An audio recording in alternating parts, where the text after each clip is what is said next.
pronoun. In this we have to write the underlined pronoun is reflexive or emphatic. So for this we should know what reflexive pronoun is or what emphatic pronoun is. Reflexive pronoun are those pronouns which receive the action of the subject. The subject receive its own action. So reflexive pronoun में जो subject होता है उसके ऊपर भी प्रभाव होता है उसके action का. और emphatic pronoun जो होता है वो pronoun को, वो जो noun है उसको emphasize करता है. So emphatic pronoun हमारे उस sentence में जो noun है उसको emphasize करता है और reflexive pronoun हमें ये पता चलता है कि जो subject है उसके ऊपर भी कोई प्रभाव पड़ा है उसके काम का. एक बात तो ये है. दूसरी, reflexive pronoun हमेशा verb के बाद आएगा. reflexive pronoun हमेशा verb के बाद आएगा और emphatic pronoun verb से पहले आएगा and subject के just बाद. ये हमें ध्यान में रखना है.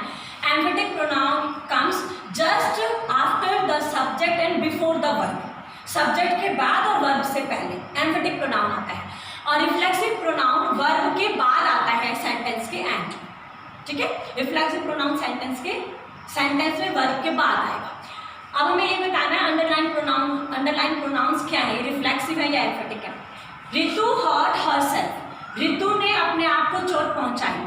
सो ये जो herself है दिस इज reflexive pronoun. देखिए verb के बाद यूज हुआ है, ये verb के बाद यूज हुआ है, दिस इज verb. सो जो verb के बाद यूज होगा reflexive pronoun. I myself finished my work. So this is your verb. और जो verb से पहले है और subject के बाद है this is your emphatic pronoun. So emphatic pronoun subject के बाद और verb से पहले आता है. मैंने अपना काम स्वयं खत्म किया. My father himself created this dish. Created verb है, so verb से पहले आया है. So this is your emphatic pronoun. मेरे पापा ने अपने आप ये डिश बनाई. मेरे पापा ने अपने आप ये डिश बनाई. So हम यहाँ पे emphasize कर रहे हैं कि पापा ने अपने आप बनाई ये dish. They completed the project themselves. Complete हमारा verb है, so verb के बाद हमारा pronoun आया है. So this is reflex. Sangeeta heard himself. We can write herself because this is Sangeeta girl. Sangeeta heard herself in the caves. Her echoes.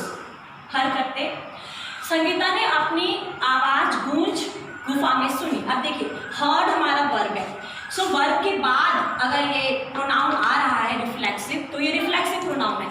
verb के बाद आ रहा है, so this is your reflexive pronoun. so Sangeeta ने खुद की गूंज सुनी गुफा के अंदर. The students enjoyed themselves in the park. So enjoyed is verb. verb के बाद हमारा themselves आया है. So this is your reflexive pronoun. बस इतना है. verb के बाद आएगा तो reflexive pronoun, verb से पहले आएगा तो emphatic pronoun. Now next, the students themselves prepare for exams. Themselves. The students themselves prepare for the exam. Prepare हमारी verb है. So verb से पहले आया है और subject के बाद आया है. So this pronoun is your emphatic pronoun. So the pronoun which comes before verb and after subject, that is called emphatic pronoun.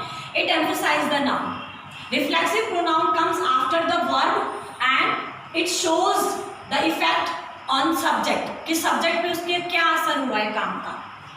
Shalu bought herself a present for her birthday. शालू अपने birthday के लिए अपने आप gift लाई. bought हमारा verb है, verb के बाद herself आ रहा है. herself वर्ब के बाद आ रहा है, bought के बाद. so this is your reflexive pronoun. so बस हमें reflexive और emphatic pronoun में हमें एक बात का ध्यान रखना है. emphatic pronoun subject के बाद और वर्ब से पहले आता है और इनमें self या self's वर्ड जरूर होगा. सेकेंडली रिफ्लेक्सिव प्रोनाउन सेंटेंस के एंड में होता है और ये वर्ब के बाद होता है. और रिफ्लेक्सिव प्रोनाउन हमें ये बताता है कि जो एक्शन है उसका सब्जेक्ट के ऊपर क्या प्रभाव पड़ा. Okay students.